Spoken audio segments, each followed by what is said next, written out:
Olá, eu sou o Lorival Santana, seja muito bem-vinda, muito bem-vindo ao América Decide, o podcast da CNN Brasil, que te traz uma análise do dia a dia das eleições americanas neste ano de coronavírus. Nossos convidados de hoje são o Christopher Garman, do grupo Eurasia de Washington. Christopher, muito obrigado por aceitar mais uma vez o nosso convite. Muito obrigado, Lorival. Prazer é todo meu. E o meu colega Marcelo Favalli, editor de internacional aqui da CNN Brasil, enviado especial a Nova York. Tudo bom, Favalli?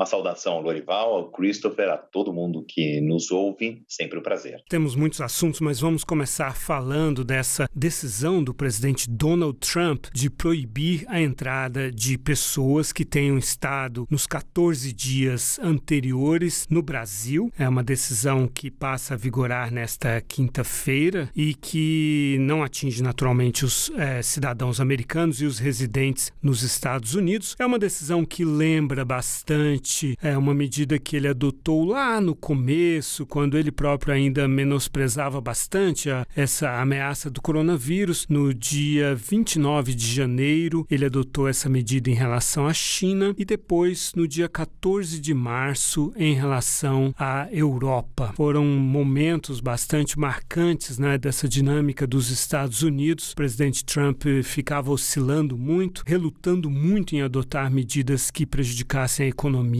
neste ano de eleições, naturalmente, mas, por outro lado, sentindo a necessidade de fazer alguma coisa. Ele que estava sendo ali alertado tanto pelas autoridades de saúde quanto pelos serviços secretos sobre a gravidade dessa ameaça. Marcelo, se puder detalhar um pouco para nós essa medida e a repercussão dela aí nos Estados Unidos. Claro, olha, pegou todo mundo aqui, não vou dizer de surpresa, porque o terreno já estava sendo semeado nesse sentido. Vou fazer uma pequena volta aqui na linha do tempo. A decisão surgiu no domingo, no dia 24 de maio, quando logo pela manhã o Robert O'Brien, que é um conselheiro de segurança aqui da Casa Branca, deu uma entrevista para as TVs dos Estados Unidos na manhã do dia 24, dizendo que conversaria com o presidente Donald Trump sobre uma sugestão, ou um reforço na sugestão de bloquear os voos e cidadãos brasileiros ou passageiros que teriam passado pelo Brasil, que não poderiam entrar em solo americano. Os brasileiros ou quem passou pelo Brasil estaria bloqueado de desembarcar em território americano por 14 dias. Então, quando o Robert O'Brien fala isso na televisão, no domingo de manhã, a gente entende que era uma questão de horas da Casa Branca reiterar essa sugestão que passaria a ser um decreto de lei. Dito e feito.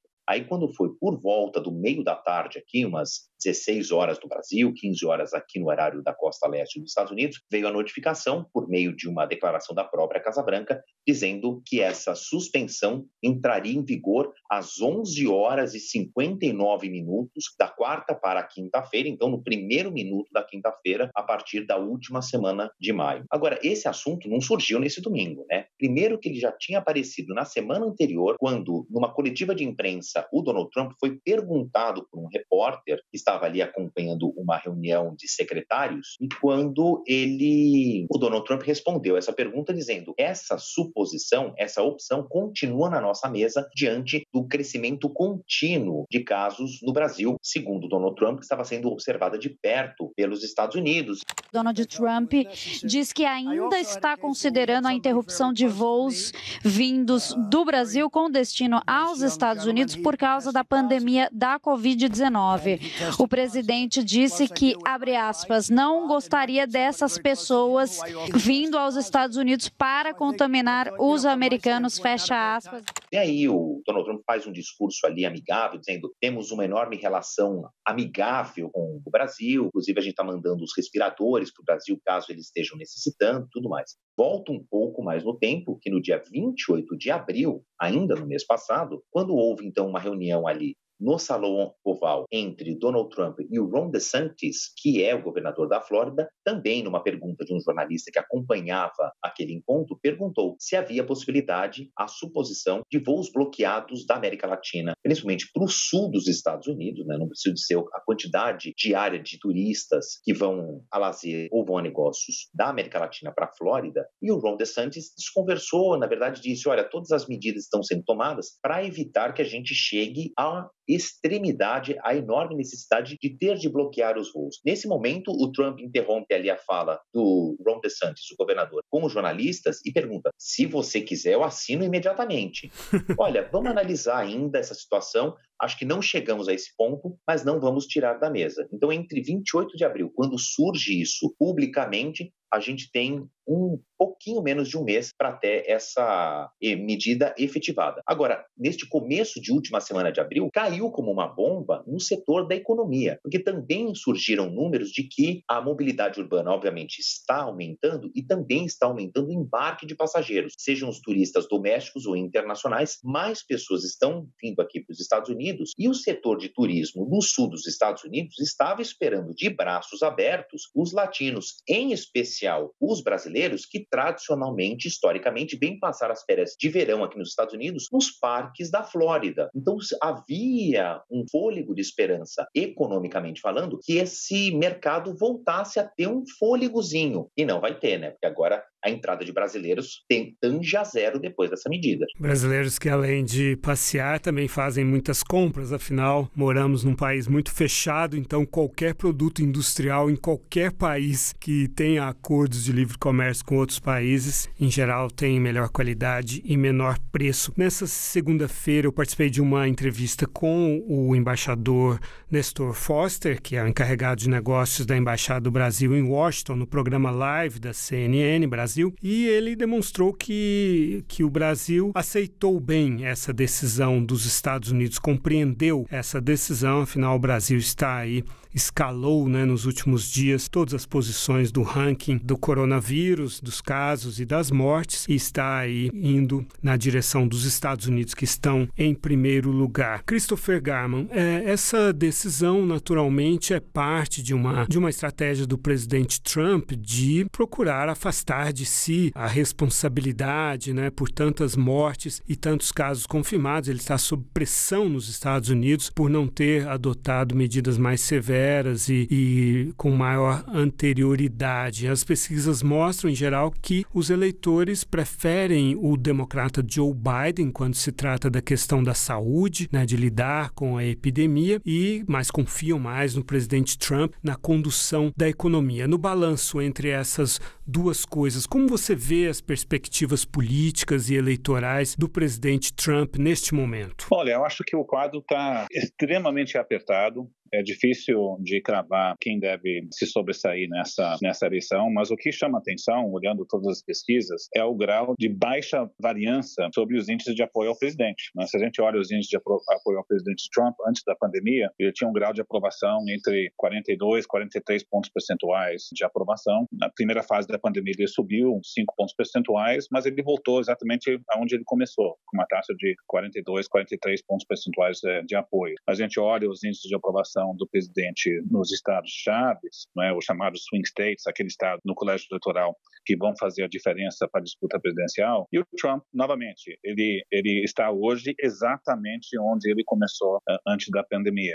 Nos estados mais críticos do colégio eleitoral, ele tem uma taxa média de aprovação um pouco maior do que a média nacional, então ele tem uma ligeira vantagem no mapa do colégio eleitoral, então nós temos uma grande estabilidade aí. Você tem toda a razão que quando as pesquisas perguntam qual o principal tema com o qual o eleitor se preocupa é o manejo da Covid-19. E aqui o Trump está um pouco atrás do Joe Biden. A população confia mais o candidato democrata no quesito de manejo da Covid-19, mas nos estados-chaves do colégio eleitoral essa diferença é menor do que na média nacional. Então, parece que isso vai ser uma eleição muito apertada, com a qual o manejo da Covid-19 vai ser um variável-chave. É por isso mesmo que o Trump, eu acho que na medida que nós temos países com picos de infecção, o presidente precisa adotar essa medida de restrição de entrada, muito como ele fez com a China em janeiro e a Europa no dia 14 de março, como você muito bem sinalizou. A percepção de manejo da crise vai ser um variável bem importante para a disputa em novembro.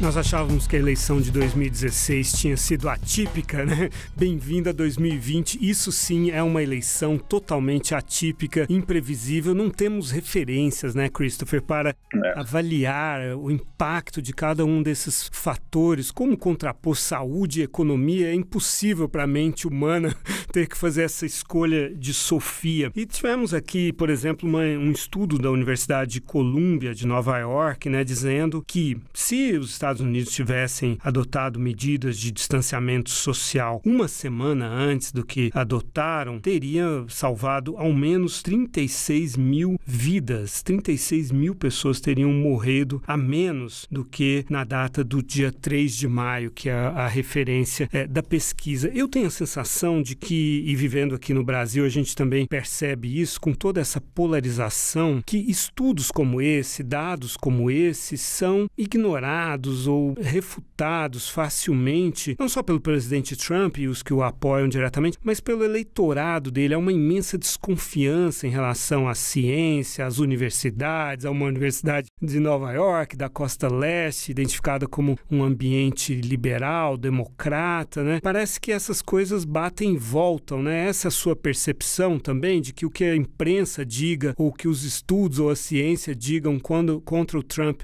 podem não ter um impacto muito negativo sobre ele? Você tem toda a razão, Lorival. A gente tem que reconhecer que vivemos um ambiente altamente polarizado aqui nos Estados Unidos e também no Brasil, e que os campos políticos opostos, assim, a maneira com qual eleitores dos campos opostos políticos se informam, interpretam as notícias da grande mídia variam bastante, né? Então, não é isso que vai fazer a diferença para a disputa presidencial.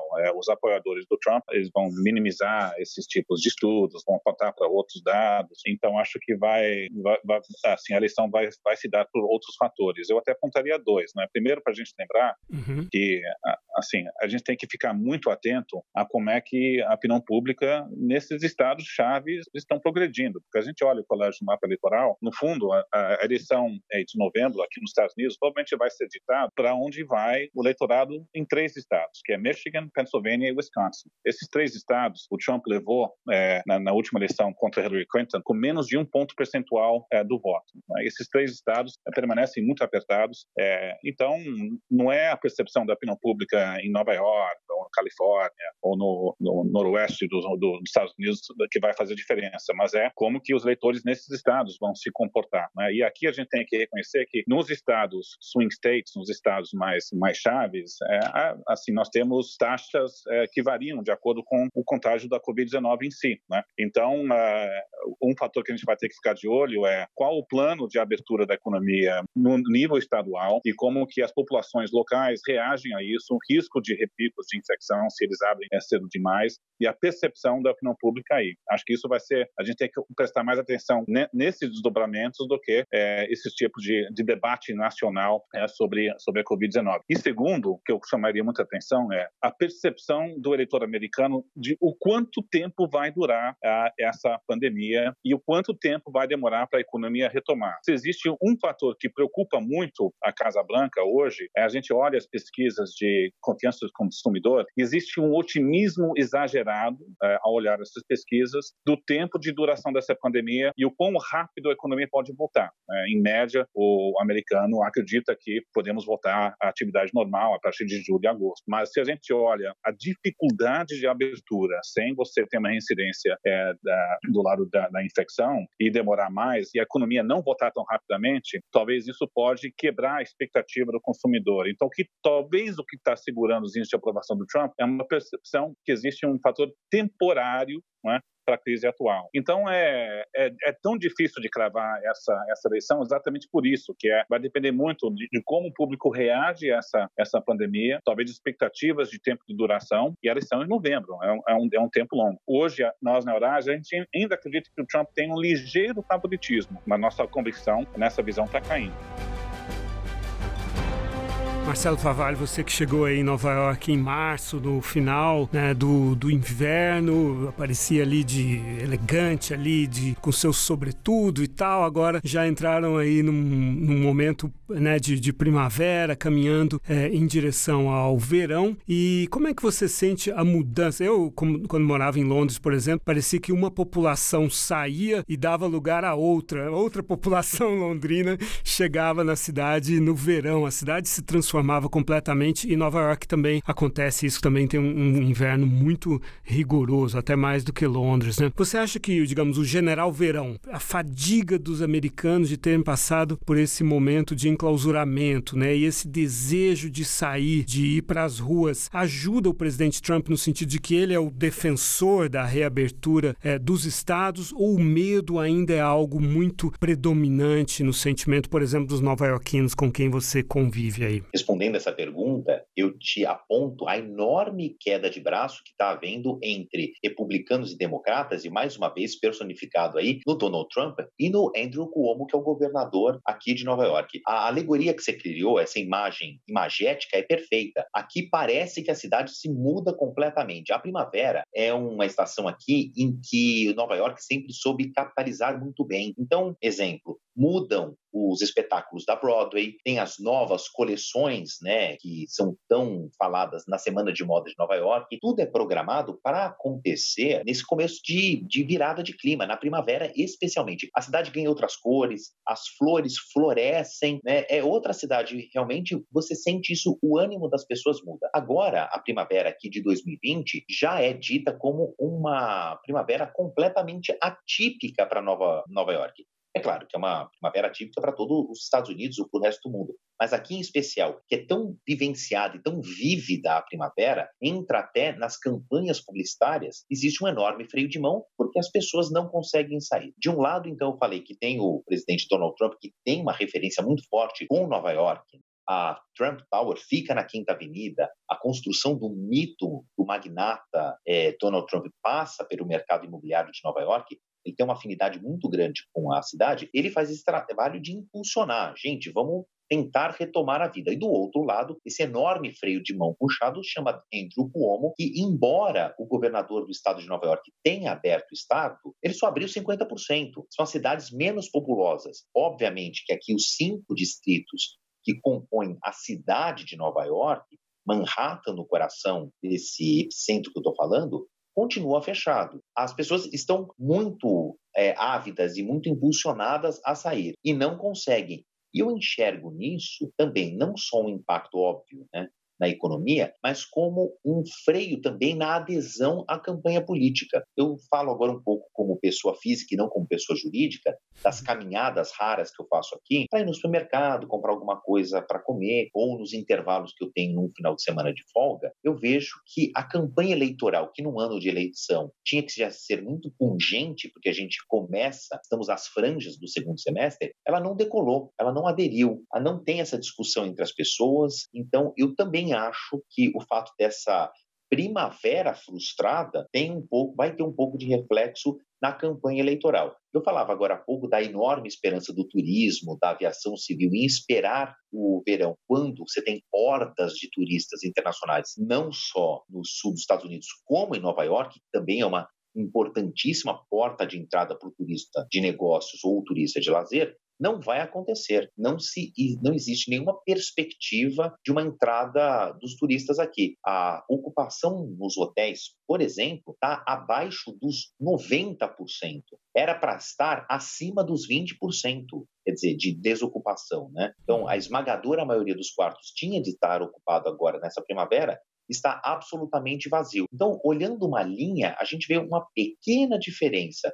Começa a haver um maior fluxo de turistas aqui, mas o fato de nós estarmos na primavera e se aproximando do verão, por conta dessas restrições, não engatou a economia. Os nova-iorquinos têm essa pergunta: quando isso vai acontecer? Quando a gente vai poder sair para passear na primavera no nosso verão? E por conta disso, também não se fomenta uma discussão política por aqui. Agora, diferentemente do que acontece aqui em São Paulo, em que há um movimento, inclusive incentivado pelo presidente Jair Bolsonaro, contra o governador João Dória, por causa dessas razões razões que você acabou de expor. Existe algo desse nível no estado de Nova York contra o governador Andrew Cuomo? Dorival, a popularidade do Andrew Cuomo passa dos 85% numa pesquisa feita há cerca de uns 15 dias por um importante instituto de levantamento aqui de Nova York. Toda vez que ele aparece numa coletiva de imprensa, que é quase capítulo de novela aqui, né? Tem todo dia, no mesmo horário, todo mundo para assistir, esperando o grande pronunciamento do Andrew Cuomo, na esperança do nova-iorquino, ele dizer: amanhã o Estado volta a funcionar na sua plenitude. Então, como ele vem todo dia e se encontra com a imprensa, inevitavelmente alguém pergunta se essa enorme popularidade que ele está sentindo, que está sendo traduzida em números pelos institutos de pesquisa, isso pode impulsioná-lo a ambições políticas de se candidatar a presidente. Ele jura de pé junto que não. With all of this adulation that you're getting for doing your job, are you thinking about running for president? Tell the audience. No. No, you won't answer? No, I answered. The answer is no. No, you're not thinking about it? Sometimes it's one word. I said no. Have you thought about it? No. Are you open to thinking about it? No. Might you think about it at some point? No. Por enquanto, ele vai continuar sendo governador do estado de Nova York, tem um compromisso aqui, tem laços com Nova York, né? Ele é filho de um ex-governador de Nova York, e que ele vai continuar o mandato, e que depois ele vai tirar férias, vai curtir a família, vai se dedicar a outras coisas, e neste momento ele diz que não se interessa num futuro político. Agora, se ele vai mudar de ideia ou se está falando a verdade, a gente talvez tenha que esperar a próxima eleição. Christopher Garman, você que é um experimentado analista de mercados emergentes, a gente está vendo aí essa briga entre o Trump e a China, não é? As pesquisas indicam que o eleitorado dele gosta quando ele briga com a China. Ele lançou mão de uma carta nuclear contra a China ao criar sanções para empresas que impedir mesmo, né? Empresas estrangeiras que forneçam equipamentos, no caso supercondutores, né? Para a Huawei, a gigante chinesa do 5G, caso tenham tecnologia americana embarcada, e todas elas têm tecnologia americana embarcada. Como você vê o fôlego dessa briga, né? O subsecretário de Defesa para o Sudeste Asiático, no fim de semana, fez uma declaração dizendo que houve 9 encontros não seguros, ou seja, arriscados, entre as Forças Armadas da China e dos Estados Unidos no Mar do Sul da China. Ele disse que a situação é preocupante. Você acha que, tanto do ponto de vista comercial, principalmente econômico, é possível que continue havendo uma escalada entre Estados Unidos e China ao famoso desligamento, né, das cadeias de valor entre empresas, indústria americana, indústria chinesa? É claro que isso não pode acontecer da noite do dia, eles estão muito interdependentes, né? E de alguma maneira você acha que o Brasil, por exemplo, poderia se beneficiar ou ser prejudicado com essa briga? Excelente pergunta. Eu acho que eu diria que isso é uma das grandes preocupações hoje no mercado financeiro. Eu diria que a melhor aposta é que essa relação bilateral entre Estados Unidos e a China deve se acirrar, sim, ao longo desse ano, entrando na disputa presidencial em novembro. Antes da pandemia, a gente já estava vendo e tinha uma avaliação de que uma competição geotecnológica, geopolítica entre os Estados Unidos e a China era um processo estrutural que dificilmente iria ter uma reversão e não era algo que era fruto só do fato que o Donald Trump está na Casa Branca. Isso tem raízes mais profundas do que isso. O que aconteceu com a pandemia, essa tendência de uma competição geopolítica e geotecnológica se acirrou dados os requisitos da disputa eleitoral esse ano. O Donald Trump está entrando com uma disputa, a reeleição dificílima, vai ser uma disputa apertada, a distribuição de riscos para ele está subindo, por todas as razões que a gente discutiu. E quando você faz pesquisas de opinião pública nos Estados Unidos, a desconfiança com relação à China tem aumentado nos últimos anos. Então, é uma estratégia política vantajosa de tentar colocar a China como o ator culpado, ou uma culpabilidade sobre a pandemia em si, utilizar argumentos argumentos de que a China não foi transparente na divulgação dos dados da Covid-19 e assim por diante. Então, adotar uma retórica anti-chinesa pode ser, ou pelo menos gerar dividendos eleitorais nessa disputa. O Donald Trump vai acusar o candidato Joe Biden de ser suave demais com relação aos chineses, os democratas vão acusar o Donald Trump de não ser duro o suficiente com relação aos chineses no início da pandemia. Então, acho que a gente vai ter um vai e vem aí para competir quem pode ser mais duro com relação aos chineses. Acho que isso vai ser dinâmica nessa disputa e isso tem desdobramentos na relação bilateral. O presidente Trump, entretanto, está entre a cruz da espada, porque ele assinou um acordo comercial com a China. No início da pandemia, ele até elogiou o presidente Xi Jinping, exatamente com a preocupação de esse acordo comercial ser desfeito e se esse acordo comercial assinado dos dois países ruir, isso pode exacerbar as dificuldades na economia americana. Então, o presidente está tentando, de um lado, ter uma retórica contra a China mais belicosa, mas, ao mesmo tempo, não querendo desfazer esse acordo comercial. Então, eu diria que o risco desse acordo comercial ser desfeito e descumprido ao longo desse ano está aumentando, né? E, com certeza, o risco desse acordo ser desfeito depois da eleição ou assinar um segundo acordo, Phase 2 Trade Deal, também é muito difícil. Então, em algum momento, é bem provável, sim, que nós temos uma volta do acirramento da disputa comercial entre Estados Unidos e China, o que, em tese, pode ser bom para o Brasil, na medida que os chineses deixam de comprar produtos agrícolas americanos, que é parte do acordo que foi estipulado, e possam comprar mais produtos brasileiros, né? Então, e a gente já está começando a ver isso. É bem provável que o Brasil aprofunde a relação comercial com a China nesses próximos anos. O desafio do lado da política externa brasileira é que, numa disputa geotecnológica cada vez maior, a pressão dos americanos sobre o Brasil ou dos chineses sobre o Brasil para tomar lados também deve crescer. E no Brasil, talvez o principal foco aí de disputa vai ser que o Brasil está querendo fazer um leilão de 5G no setor de telecomunicação no ano que vem, e os americanos querem que o governo brasileiro coloque restrições da participação da empresa Huawei, né? Dificilmente o Brasil vai seguir essa pressão americana, mas gera uma certa fricção, né, nesse sentido. Mas como um todo, né, eu acho que pode haver uns ganhos táticos, sim, na medida que o Brasil exporte mais produtos para os chineses e os chineses comprem menos dos Estados Unidos. Mas esse vai ser o grande disputa geopolítica saindo da pandemia e pode impactar a economia global. Christopher Garman, do Grupo Eurásia de Washington, muito obrigado pela sua análise extremamente enriquecedora aqui para o nosso América Decide. Muito obrigado, Oliver. Um grande prazer poder participar dessa conversa. Marcelo Favalli, muito obrigado pela sua participação, por todas as suas informações e observações riquíssimas que você trouxe aqui ao nosso podcast. Dorival, sempre um prazer. Obrigado pela companhia, Christopher. E a você que nos acompanhou, muito obrigado. A gente vai estar de volta daqui a uma semana, sempre analisando como a pandemia influi na eleição americana e como a política americana influi também na condução da pandemia nos Estados Unidos. Muito obrigado pela sua companhia e até a próxima.